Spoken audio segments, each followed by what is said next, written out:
Recently, I went to Thorvaldsen's museum. A lot of museums are actually free Wednesday in Copenhagen, so I took advantage of that, and I've never been to this museum before, so it was kind of interesting to see.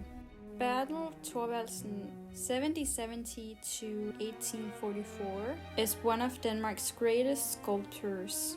He became famous through Europe during his lifetime, an age marketed by rigid class division, but also by ruptures in society.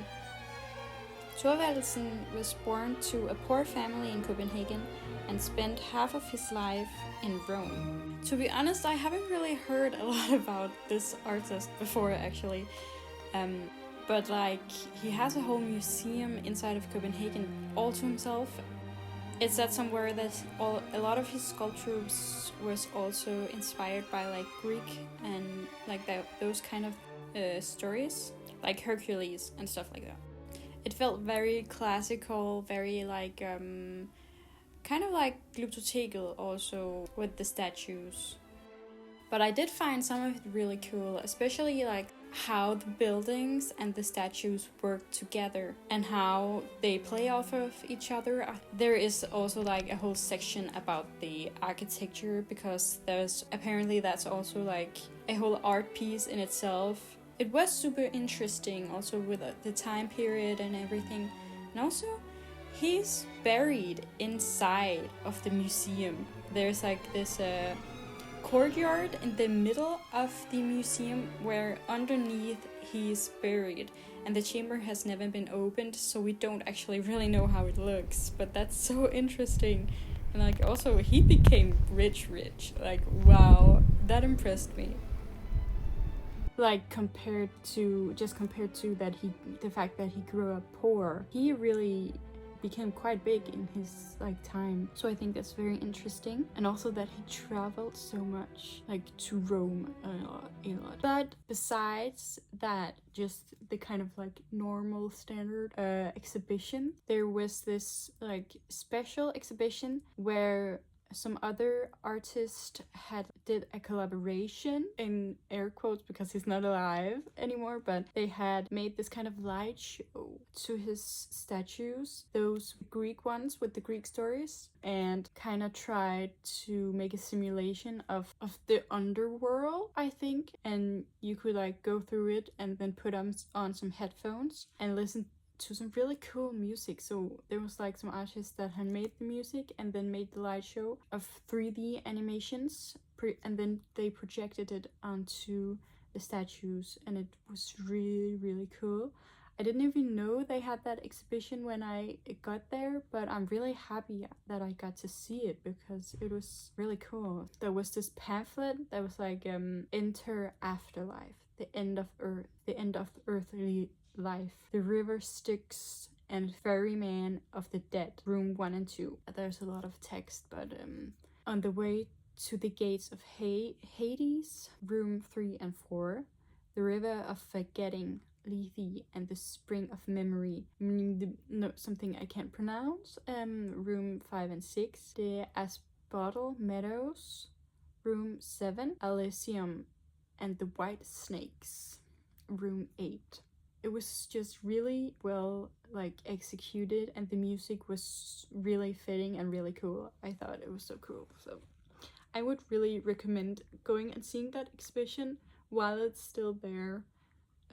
It really does something more interesting with his statues. Obviously, the statues are very, very pretty and very fine craftsmanship, but I don't know, it's something that you can see in a lot of other places, I think. And I'm not saying that his statues aren't cool, and there's a lot of history in all of that, and especially because he's a Danish artist, it's really cool that he made it so big internationally. Yeah.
gouaches and watercolors.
I always feel like when I do gouaches and watercolors, I'm like in a constant fight with myself.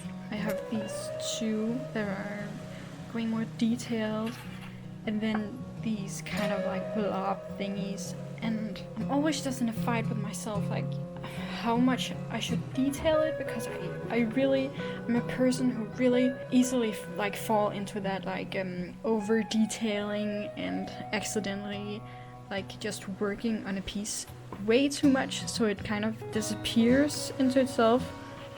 And I really love watercolors for what it can do, like stuff like this, where you can really see like how the watercolor works and just are letting it be its own thing, like letting it be watercolors, letting it be unpredictable and this kind of bleeding into itself. That's why I really love gouaches and watercolors. But like I also really just love doing these kinds of pieces, and sometimes I go into a piece thinking, okay, I want to do like kind of this, then I'm like, oh, but the shape, like the shadows, I want to describe them more, and then this kind of effect kind of goes away, because it's more like the technique I use with oil paints, where just like there's a lot of strokes and a lot of details. I felt like this one I had kind of destroyed, but now I kind of like it again when I did like the flowers and stuff. I don't know, I just feel like there's a constant struggle within me if I should do this kind of stuff or this kind of stuff. And honestly, often I end up doing this kind of stuff. I don't really have a preference. I love how the watercolor really shows me like this. But it's so easy to overwork something like this, and you can create something like this really quickly. So I kind of feel like when I do that, I'm like, was that it? That's it? I can't continue on this piece even though I want to, because then I'll overwork it. Like sometimes you can kind of go blind when you work on something too much. That's also why I really like doing these blobs, because I go into it thinking it's only going to be these blobs and nothing more. So don't end up overworking it without like really realizing it, which I often overwork stuff without realizing it.